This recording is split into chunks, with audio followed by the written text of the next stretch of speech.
Good evening, welcome to Tuesday's Midlands Today from the BBC. Tonight, as cowboy car clampers face a ban, a warning they could be busier than ever in one of the country's worst hotspots. Birmingham has led the way in prosecuting clampers, pushing the government for a ban on clamping on private land, which was announced today.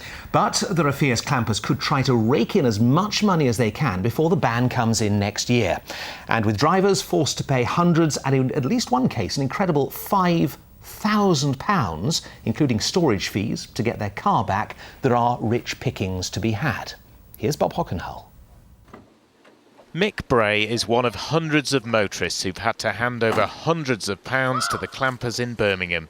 He parked on a cheap car park for an hour, went over the time by 3 minutes and had his van taken away. It cost £350 to get back. 20 pence an hour is not going to make a lot of money for people like that, so there must be a method in their madness what they're doing, sort of thing, really. And as far as I can see, I mean, it's exploiting the public, and I think that the public have a right to be protected against people like that.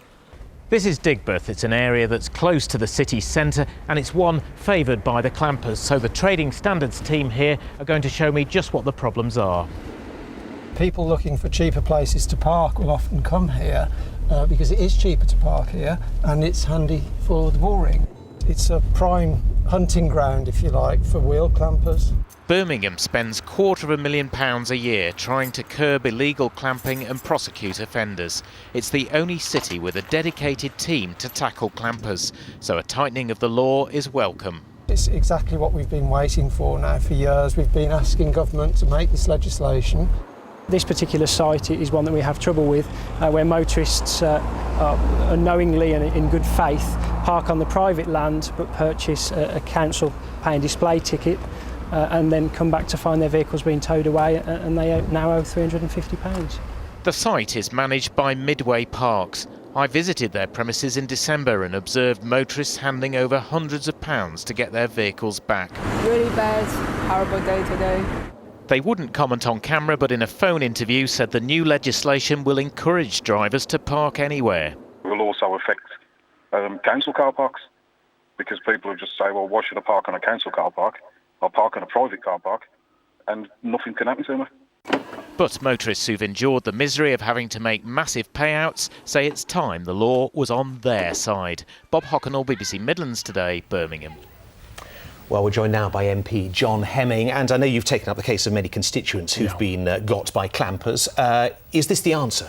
I think this has to be the answer. What we've had so far is basically licensed highway robbery, and the amounts of money charged were completely wrong, totally disproportionate. It encouraged threats and sort of effectively getting money through entrapment and through menaces. But it is important that people who have private land should be able to stop people parking on it, and this is a pretty big deterrent. And what the council does is it actually issues parking fines, and local and private people can also issue parking fines. But very, very hard to enforce. I mean, a lot of people are going to ignore those altogether. Sure. No, very easy to enforce, in fact, because you can get from the DVLC people's home addresses. So it's not a licence for people to park on private land. What it is it stops the entrapment. It stops the aggression, the licensed highway robbery. Obviously, a lot of interest in this. We've had an email from Ian in Birmingham who says he uses clamping to stop people parking. He says the threat of a virtually unenforceable ticket will not deter these people. He knows people ignore these tickets. Tickets are enforceable. That's the whole point. That you can get the addresses of where the driver lives